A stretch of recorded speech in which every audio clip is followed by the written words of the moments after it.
শ্রোতা, এই যে আপনারা হরিনাম করেন না, এই তো? কেন করেন না?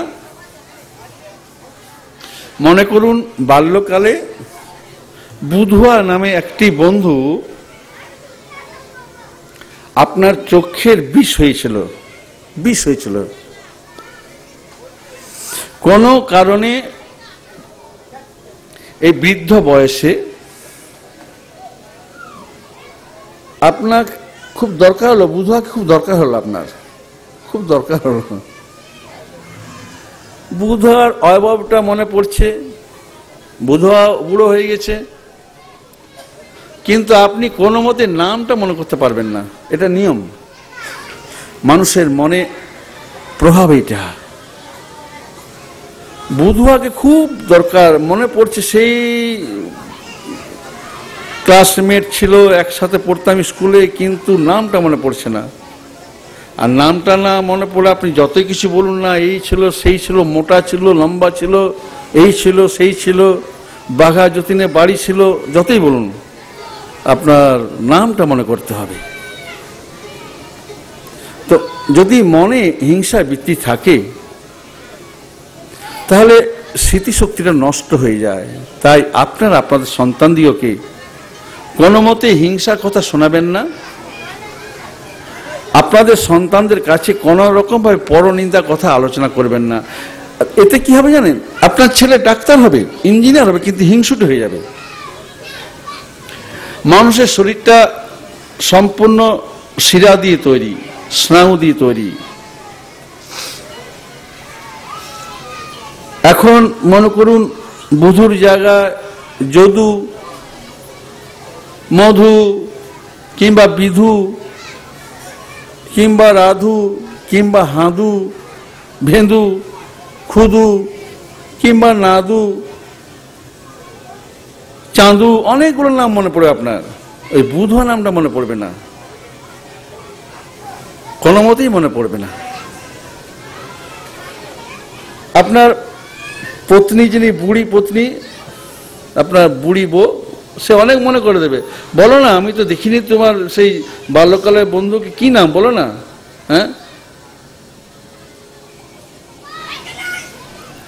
আপনি বাল্যকালে অসন্তোষ প্রকাশ করেছেন, অসন্তুষ্ট ছিলেন। শ্রোতা, এবার সাধু আপনাদের সাথে, আপনাদের সৌভাগ্য। জনম জনম সুখের পেছনে দৌড়াদৌড়ি করেছেন, কত জনম, এই জন্মে সাধু সঙ্গটি পেয়েছেন আপনারা। পরম মধুর সাধু সঙ্গ। শ্রোতা, মধুর সঙ্গই হলো সাধু সঙ্গ, সুখ সঙ্গ সাধু সঙ্গ। এরপর সুখে কি হবে জানেন? আপনারা বুক ফাটা কান্নাটা লাভ করবেন, আপনাদের হৃদয় ব্যথাটা লাভ হবে সোমবার থেকে। এই হৃদয় ব্যথাটা ইন্টেলেকচুয়াল অ্যাক্টিভিটি এতে হবে না। আজকে আমাদের দেশে বলুন, বিদেশে বলুন, সর্বত্র বলুন, কত ইউনিভার্সিটি তৈরি হচ্ছে, ইন্টেলেকচুয়াল ইন্টেলিজেন্স কত রকম হচ্ছে। কিন্তু এই ইন্টেলেকচুয়াল অ্যাক্টিভিটি দিয়ে এই হৃদয় ব্যথাটা লাভ হবে না। মানুষকে ভালোবাসতে পারবে না। জলবায়ু সম্বন্ধে সচেতনতা লাভ করার জন্য কত চেষ্টা করছে। কেন এমনটা হলো? এটা হওয়ার একমাত্র কারণ দুর্বুদ্ধি সম্পন্ন মানুষের যত কিছু খামখেয়ালি স্বভাবের জন্য আজ বিশ্বের সকল মানুষ কোন দিকে চলেছে আমি জানি না। শ্রোতা, আপনারা তো অনেক সময় ধ্যান করেন, অনেক সময় যোগ করেন,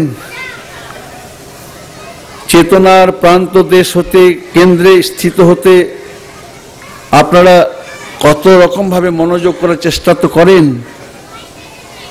এই মনোযোগের হ্রাস বৃদ্ধি আছে তো? কিন্তু শ্রোতা, হৃদয় ব্যথা লাভ করলে, হৃদয় ব্যথা লাভ করলে কোনো হ্রাস নাই শ্রোতা, এটার একমাত্র বৃদ্ধি, দিন বৃদ্ধি শ্রোতা।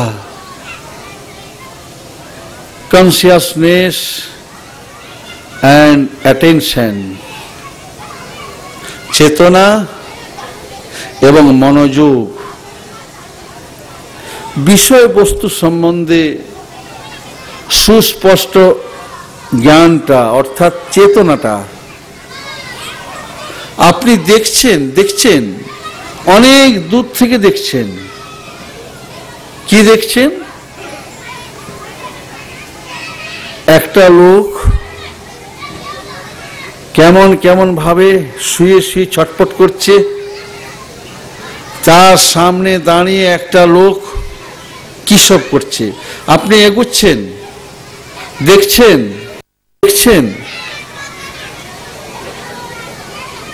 হাতে এত বড় একটা ছুরি চকচক করছে। আপনি বাড়িতে ফিরে গিয়ে লাঠিটা নিয়ে লোকটাকে মারার জন্য এগিয়ে এসে যখন দেখছেন, তখন দেখছেন যে ওই চাকুওয়ালা লোকটা নিয়ে সে চলে গেছে, আর যে ছটপট করছিল সে শুয়ে আছে। তার বগলে ফোঁড়া হয়েছিল, এত বড় একটা ফোঁড়া। ডাক্তারবাবু সেটা একটু পরিষ্কার করে দিলেন, কেটে কুটে পরিষ্কার করে চলে গেছেন। কিন্তু ওই দূর থেকে দেখা লোকটা, ওই লোকটা তার দেখাটা ঠিক ছিল না, ক্রোধী লোক।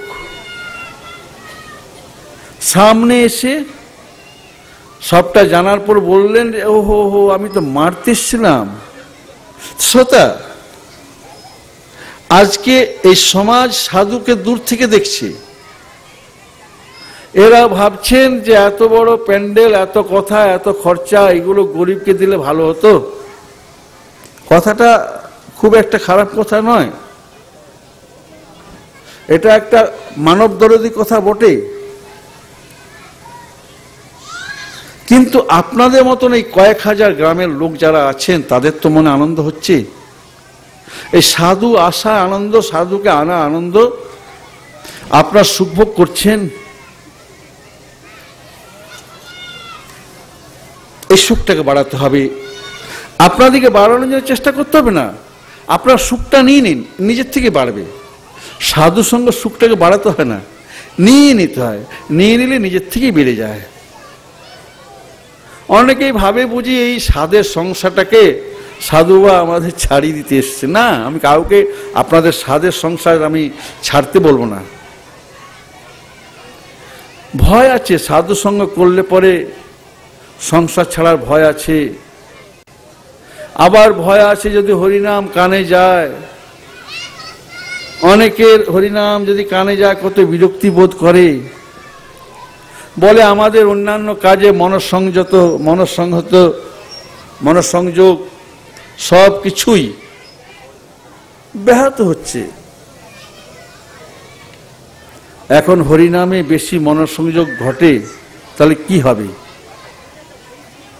শ্রোতা, যারা নিয়েছেন তারা জানেন। আপনারা একটু পা ছাড়িয়ে নেন, অনেকক্ষণ বসে আছেন। হ্যাঁ মা, আপনাদের তো বোধহয় অঘ্রাণ মাস হয়ে গেল না বর্ধমান জেলায়? ও কি বলে, নবান্ন না? নবান্ন হয়ে গেল। এই নবান্নর সাথে সাথে অনেক কিছু ব্রত আপনারা পালন করেন সারাটা বছরে। তা আপনাদের আমি বলছি, আপনারা রাগ করবেন না। কত উৎসব কর পালন সারা বছরে, বলি কত উৎসব কর পালন, কত উৎসব কর পালন সারা বছরে, তোমাদের সারা বছরে।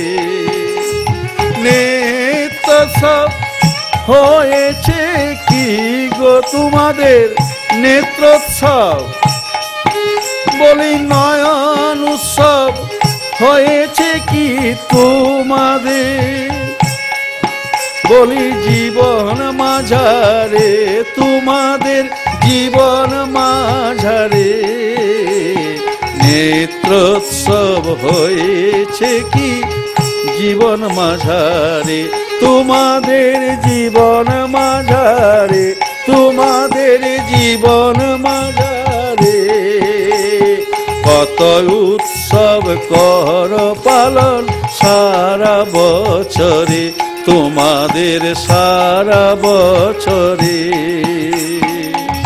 নিত্যোৎসব সুবিলাস হাসব, নিত্যোৎসব সুবিলাস হাসব বলি এই অনুভব করেছ কি,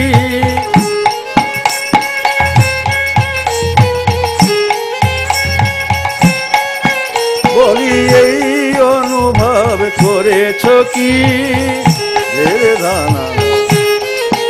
ও এই অনুভব করেছ কি, বলি এই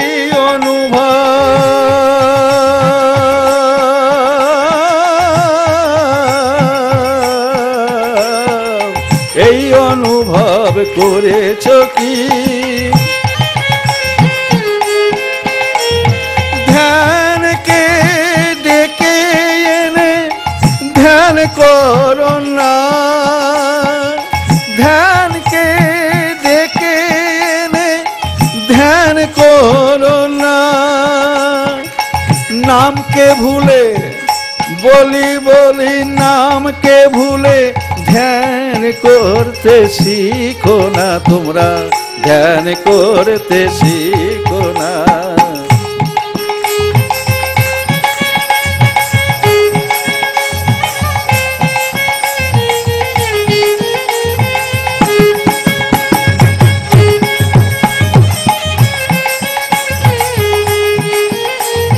ধ্যানকে ডেকে এনে ধ্যান করতে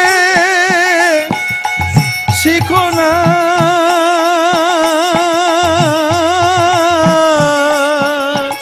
আবার কামনায় অনলে জ্বলিছ সদা, ভ্রুক্ষেপ তো করো না, কামনায় অনলে জ্বলেছ সদা, ভ্রুক্ষেপ তুমি করো না,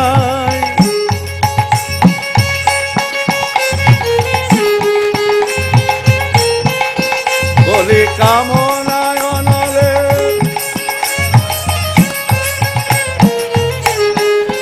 তোমার কামনায় অনলে জ্বলিছ সদা, ভ্রুক্ষেপ তুমি করোই না, বাসনা বিজয়ী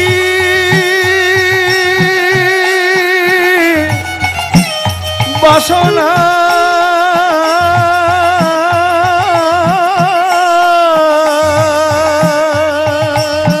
বাসনা বিজয়ী হতে তুমি যেও না রে ভাই, যেও না, বাসনা বিজয়ী হতে তুমি যেও না রে ভাই, যেও না, বলি আত্মজয়ী করো না বাসনা,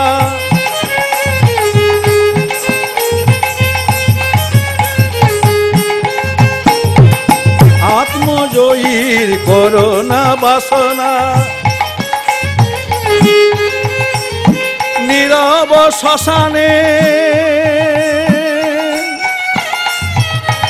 শ্মশানে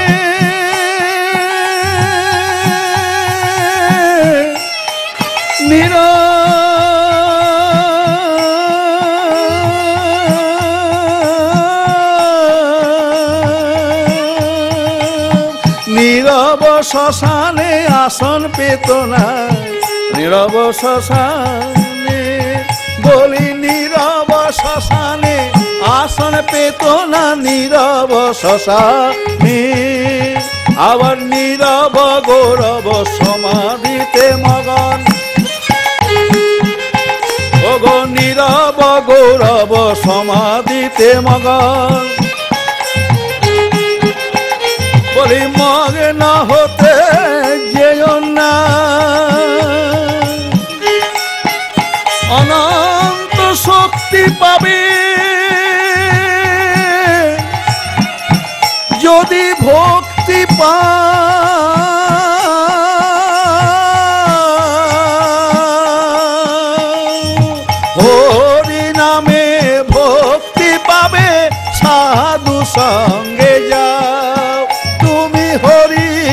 নামে ভক্তি পাবে সাধু সঙ্গে যাও তুমি সাধু সঙ্গে যাও বলি ভক্তি পাবে হরি নামে সাধু সঙ্গে যাও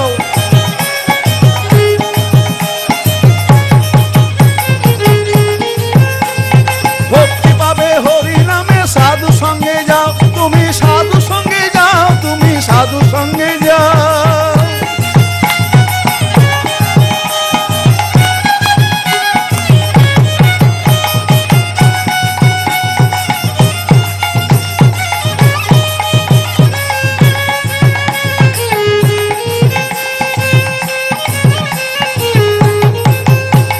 সাধু সঙ্গে যাও তুমি সাধু সঙ্গে যাও মানবে দেখিবে ভাতৃ প্রেমে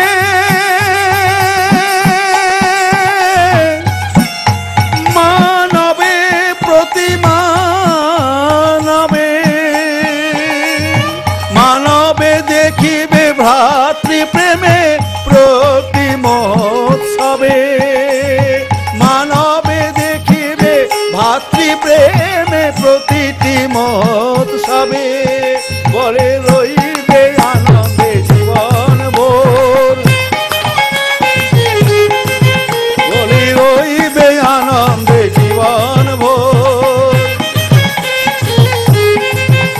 বলে হরি বলো ভাই রে হরি বলো ভাই রে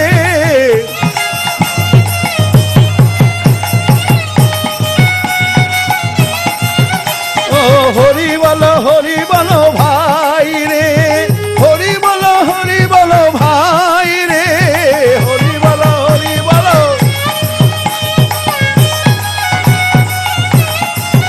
বলে হরি নামে নাচিবে হরি নামে গাহিবে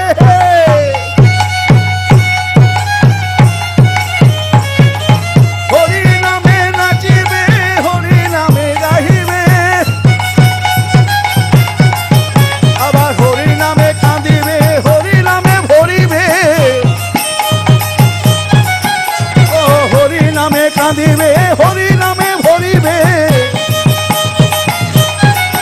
বলে হৃদয়ে ভরিবে ভাই রে ও হৃদয়ে ভরিবে ভাই রে বলে হরি নামে নাচিবে হরি নামে গাহিবে হরি নামে নাচিবে হরি নামে গাহিবে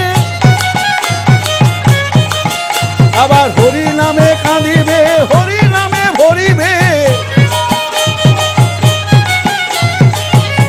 হরি নামে নাচিবে হরি নামে কাঁদিবে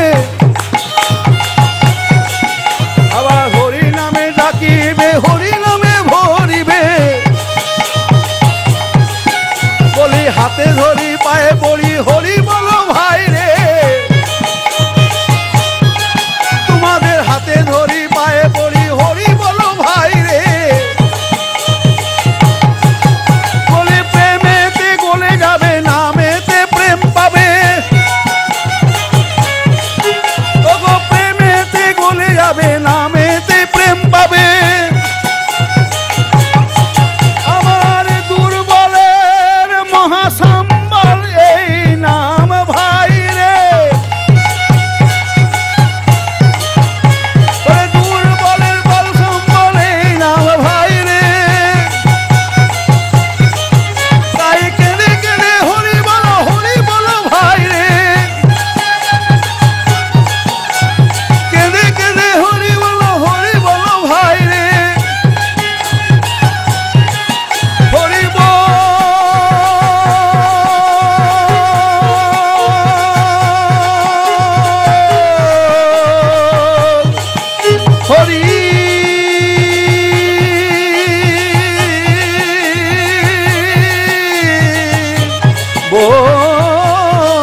শ্রোতা, এখন তো হরিবল নয়।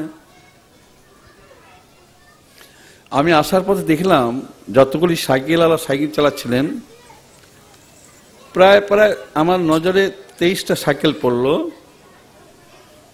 তার মধ্যে 17 জনের হাতে মোবাইল, এক হাতে হ্যান্ডেল, এক হাতে মোবাইল।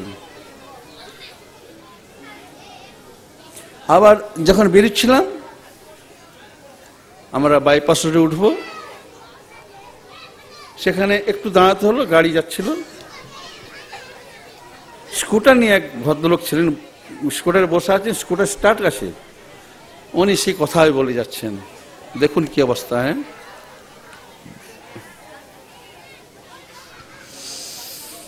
এই বিজ্ঞান মানবকে চেতনহীন করে দিচ্ছে, চেতনহীন। এই মোবাইল কতখানি ক্ষতি করছে, 15 বছর পরে আপনারা এর ফলটা পাবেন। এই যে আপনাদের এখানে শহরে যত টাওয়ার লাগানো হচ্ছে, এই মোবাইল টাওয়ারের জন্য আজ থেকে 15 বছরের মধ্যে একটা রোগ দেখা দিবেই, চোখের রোগ। কিছু কিছু লোকের মধ্যে দেখা যাচ্ছে, কিন্তু খুব বেড়ে যাবে, এটা কোনো ওষুধ পাওয়া যাবে না। চোখ জ্বালা করবে, জল পড়বে, চোখ জ্বালা করবে, জল পড়বে, এবং অনেক অন্ধ হয়ে যাবে। তাই আপনাদের সকলকে আমরা অনুরোধ, আপনারা সকলেই বাড়িতে ল্যান্ডফোন রাখুন, ল্যান্ডফোন ব্যবহার করুন, মোবাইল যতটা কম করা যায়। মোবাইল যদি ব্যবহার করা হয়, আপনাদের এই যে স্নায়ুগুলো আছে, স্নায়ুতে আপনার দোষ ধরবে। যেমন কাঠে আগুন লাগে না, কাঠটা ভেজা থাকলে আগুন লাগে না। কি করে আগুন লাগাবেন? আগুন দিতে হবে তো। কিন্তু বাঁশ বাগানে বলুন বা গভীর বনে বলুন, সেখানে আগুন দিতে হয় না, সেখানে ঘর্ষণে আগুন লেগে যায়। তেমনি আপনারা ওই মোবাইল ফোন যদি বেশি ব্যবহার করেন, এর যে রেডিয়েশনটা আছে, এতে আপনাদের নার্ভের মধ্যে একটা ঘর্ষণ শক্তি এনে দিচ্ছে। শ্রবণ শক্তি নষ্ট হবে, বোধ শক্তি নষ্ট হবে, কাম শক্তি বৃদ্ধি পাবে, হিংসাটা বৃদ্ধি পাবে। আর কি যদি বলেন, সাধু বাবা আপনি কি বলছেন? যখন মোবাইল ছিল না, 100 বছর আগে, 200 বছর আগে, একটা মানুষের আমরা দেখছি 10টা 12টা করে ছেলে। অনেক সময় দেখা যায় এক পিতা মাতার 17টা 18 সন্তান। তাহলে তারা কামুক ছিলেন না? না শ্রোতা, তারা কামুক ছিলেন না, তারা কামুক ছিলেন না। তাদের মধ্যে ব্রহ্মচর্য ছিল, এবং তাদের সন্তানরা বীর্যবান, ধীশক্তি সম্পন্ন সকল সন্তান। কিন্তু বর্তমানে আপনারা একটা সন্তানের পিতা মাতা হয়েও নিজেরা এবং সন্তান দিয়েও কি কোন পথে নিয়ে যাচ্ছেন, একবার চিন্তা করবেন, আর কিছু না। এ সাধু আপনাদের ভালোবাসে। অনেক টিভি নিউজ আছে, সংবাদ দেখায়। আপনারা একটা রুমের মধ্যে ছেলে মেয়ে, স্বামী স্ত্রী বা বাচ্চাদের নিয়ে খবরটা পর্যন্ত পড়তে যারা পড়েন, আপনারা শুনতে পারবেন না। খবরটা পড়তে গিয়েও অনেক সময় তাদের থাকে একটু পরে খবর দেখানো হবে। তারপরে যেভাবে বিজ্ঞাপনের, এতে আপনাদের কে বলবে? বলার কেউ নেই আপনাদের। মানুষের পাশে আজ একটা মানুষ নেই যে বলবে। এরা সভ্যতা দেখায়, এরা শিক্ষিত সমাজের মানব অধিকার দেখায়, কিন্তু বাচ্চারা তাদের মেরুদণ্ড ভেঙে দিচ্ছে এই শিক্ষা ব্যবস্থা। বর্তমান শিক্ষা ব্যবস্থা বড়ই বড়ই বড়ই বড়ই বড়ই বড়ই বড়ই দুঃখজনক। আমরা আলোচনা করব, পরশুদিন আলোচনা করব। শিক্ষা ব্যবস্থার যদি আমূল পরিবর্তন না করা হয়, মানব জাতি বলে একটা কিছু ছিল, আজ থেকে 50 বছর পরে থাকবে না। এই মানবগুলোই হয়ে যাবে দানবের চেয়ে ভয়ঙ্কর, পশুর চেয়ে ভয়ঙ্কর।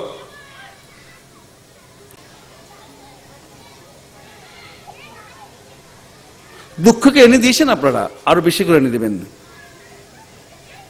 শ্রোতা,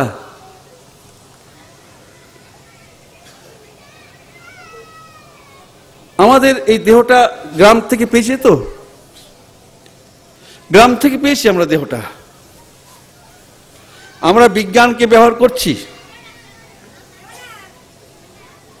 আমরা সাধুরা ব্যবহার করছি, কিন্তু নিজেদের নষ্ট না করে ব্যবহার করছি।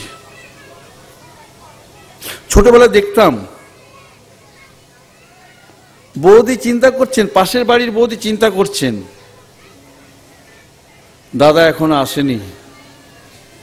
শনিবার তিনি চাকরি করতেন, আনাড়া রেল স্টেশনে চাকরি করতেন, শনিবার আসেননি, বৌদি চিন্তা করছেন।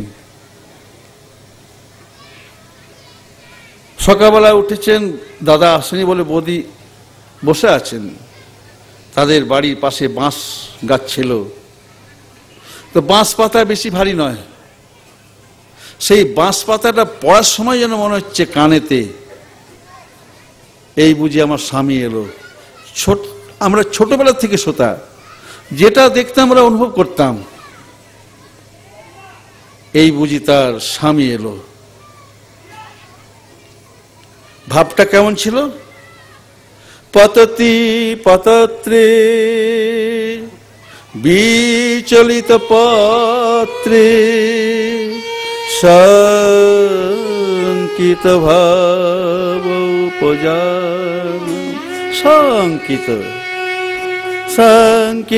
ভাব উপজান।